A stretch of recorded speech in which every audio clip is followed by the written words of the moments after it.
And now we're going to have Mark Idleson, the senior from Framingham South, with a 3-2 record, and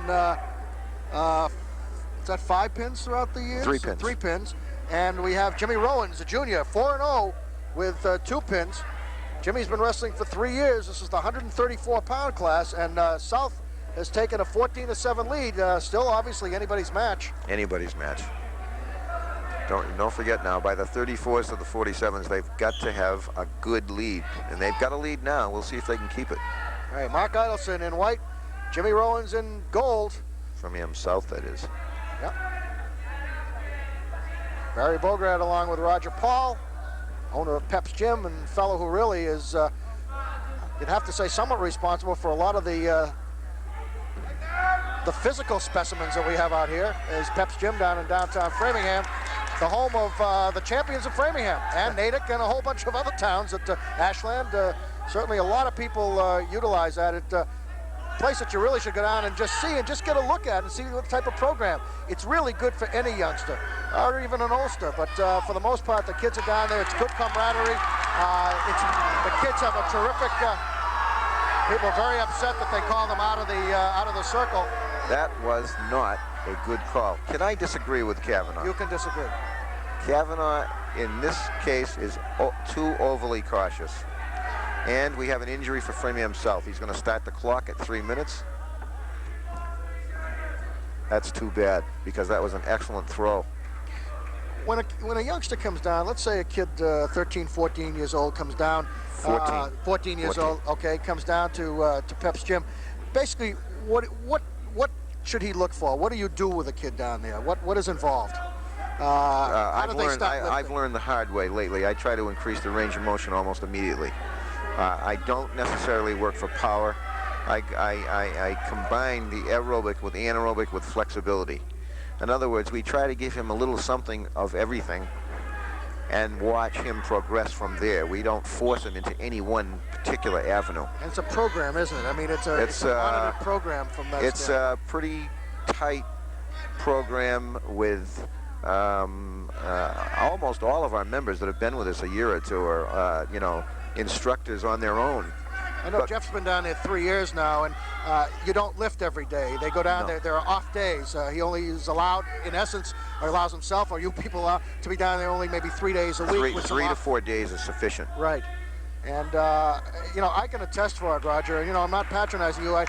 Before I knew you, I knew your son Jimmy, and I coached him in football for many years. But I can attest to what it does, not only to the physical part of the being, but to the mental part. They're just better prepared for everything. And that doesn't mean to go out and start a fist fight. I'm talking about even schoolwork from a standpoint. They feel better about themselves. Well, we try to change behavioral. It's losing weight, gaining weight, getting stronger, getting better marks is a behavioral phenomenon, and we try to work on that. And if we can teach these kids some self-discipline along the way, so much the better. All I can say is I totally endorse the programs down at Pep's Gym, and Roger and Ronnie, his son, and all the Pauls down and everybody that's involved. If you want to see something interesting, just go on down there. It's right down in downtown Framingham. If you can't find it, ask for Pep's Gym. It's right across, basically, from the Memorial Building. And ask for Roger, ask for Ronnie Paul, just say you saw this on the wrestling match, and I think you'll find something, an interesting world down there. All right, we have a 2-2 match right now, and it's the end of the first period, and North seems to be getting at least from Danny Balboni's point of view, the short end of some of the calls. Danny's not happy, but is he ever? Danny, Kevin Salving, but I'm telling you the honest truth. I can't discredit Danny. However, I must say that I have seen Danny unhappy with some of his wrestlers after they've won. He's intense. He's obviously developed good wrestlers, so you can't take anything away from him. He's a good man. Jimmy Rowins on the bottom, and Mark Idleson on top. 2-2 is the match. Very important match as we start getting to the higher weight classifications for That's a head and arm. Boy, that's tight, too. He's got that tight. The other man works out of it. I'm telling you, Barry, I very seldom have seen high school kids work out of tight pinning combinations any better than this. This is pretty good wrestling. Rowins gets 2, and Idleson gets 2. It makes it 4-4. Working their way over to the Out of bounds, and all right, now both men's controlling hips. No, they went back in. He didn't call it. Now he's going to call it. And we have a little discrepancy here in the crowd.